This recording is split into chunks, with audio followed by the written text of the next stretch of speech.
বলছেন মুখ্যমন্ত্রী সিএএ নিয়ে রাজনীতি করছেন, এই বলছেন এমন কিছু তথ্য দিন যেখানে মানুষের নাগরিকত্ব চলে যাচ্ছে, সেটা লেখা আছে সিএএ তে। আরে আমি কালকে রানাঘাটে বলেছি 20,000 লোকের সামনে, একটা লোকের নাগরিকত্ব গেলে আমার এমএলএ সিট থেকে রেজিগনেশনটা নিয়ে যাবেন। আমার চ্যালেঞ্জ মমতা ব্যানার্জি নিতে পারবেন? একটা লোকের নাগরিকত্ব যদি না যায় আপনি রেজিগনেশন দিতে পারবেন তো? আপনার দোকান কাটা, নন্দীগ্রামে হেরো মুখ্যমন্ত্রী হয়েছে, আপনি পারবেন না? আমি পারবো। আমি বলছি তো আপনাদের, একটা লোকের যদি নাগরিকত্ব চলে যায় আমার রেজিগনেশন লেটারটা নিয়ে যাবেন। আমি এখানে 4 সালে দাঁড়িয়েছি, আমার জুতা জামা যা ছিল তাই আছে। আমি আজকে মাঝে মন্ত্রী, সাংসদ, এখন বিরোধী দলনেতা। আমার কোনো পরিবর্তন হয়েছে নাকি? আগে রাজ্য পুলিশ কটা ছিল সিকিউরিটি, এখন কেন্দ্রের পুলিশ আছে। এর ছাড়া কোনো পরিবর্তন আছে? না। কোনো পরিবর্তন আছে? কোনো পরিবর্তন নেই। আমি চ্যালেঞ্জ করছি, নাগরিকত্ব যদি কারণ না যায় আপনি পদত্যাগ করবেন তো বিরোধী দলনেতা চ্যালেঞ্জ গ্রহণ করুন। আপনি তো লিডার অফ দ্য হাউস, আমি লিডার অফ দ্য অপোজিশন। আমি বলছি আমি আমার এমএলএ সিট থেকে রেজিগনেশন দেবো। আমি শহীদ মিনার আর শহীদ ফ্যামিলিকে সাক্ষী রেখে বলে গেলাম, তোলামুল মালেই দুর্নীতি চললে হবে না। এখন করতে হবে নাকি? শাহজাহানের এলাকা থেকে আবারও শাহজাহানের ইটভাটা চত্বর পুরো ঘিরে ফেলা হবে। অনেক দূর যাবে, বাংলাদেশের সাতক্ষীরা অব্দি যাবে। এই মঞ্চে দাঁড়িয়ে আপনাকে শাহজাহান টানতে হচ্ছে কথাটা, মানে কেন?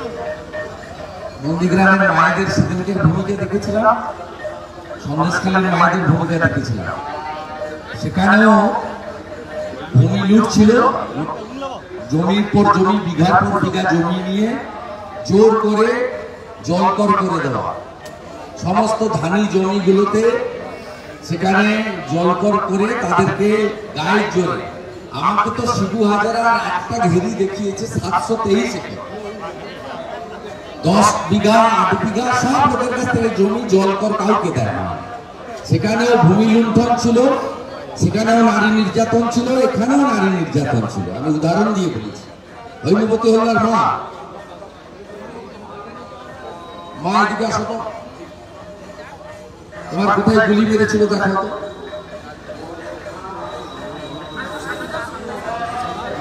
দেখতে পাচ্ছি এরকম অসংখ্য মার উপর অত্যাচার হয়েছে। ও 14ই মার্চের পরের দিন 15ই মার্চ দারুপল্লী মালপাড়া একটা মহিলা কাউকে বাদ দেয়নি। সেদিনও প্রধান আসামি ছিল পুলিশ। যে দল করে থাকুক না কেন আমি বলবো না, আমি বলবো সেদিনও পুলিশ এই ভূমিকা নিয়েছিল, শাসককে এলাকা পাইয়ে দিতে হবে। সেদিন ডিজি তারানিয়া, অরুণ গুপ্তা, রমেশ বাবুরা যা ভূমিকা নিয়েছিল, আজকে ঠিক রাজীব কুমাররা, সুপ্রতিম সরকাররা একই ভূমিকায় অবতীর্ণ সন্দেশখালীতে।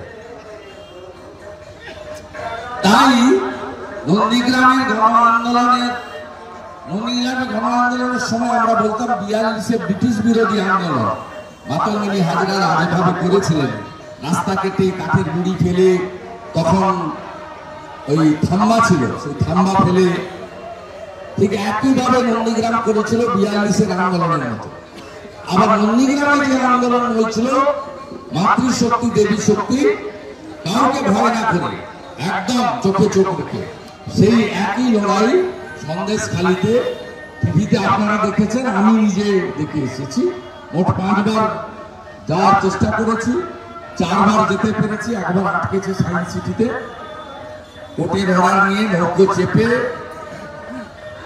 আমি ভিতরে ঢুকে মায়েদের পাশে দাঁড়িয়েছি। সব গুন্ডা নিকেশ হবে, কোন গুন্ডা বাইরে থাকবে না। যেমন নন্দীগ্রামে 11টা গুন্ডা এলাকা ছাড়া, আমি করিনি, কোর্ট করে দিয়েছি, ম্যানেজ করে জামিন করেছিল, কোর্ট সবকে এলাকা ছাড়া করে দিয়েছে। সব দল থাকবে, সব মানুষ থাকবে, সবাই মিলেমিশে থাকবে, যাকে যার ইচ্ছা ভোট দেবে।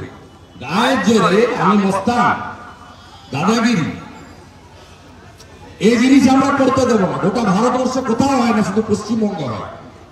ভোটের সময় খুন, ভোটের পরে খুন, ভোট লুট, একমাত্র পশ্চিমবঙ্গে হয়।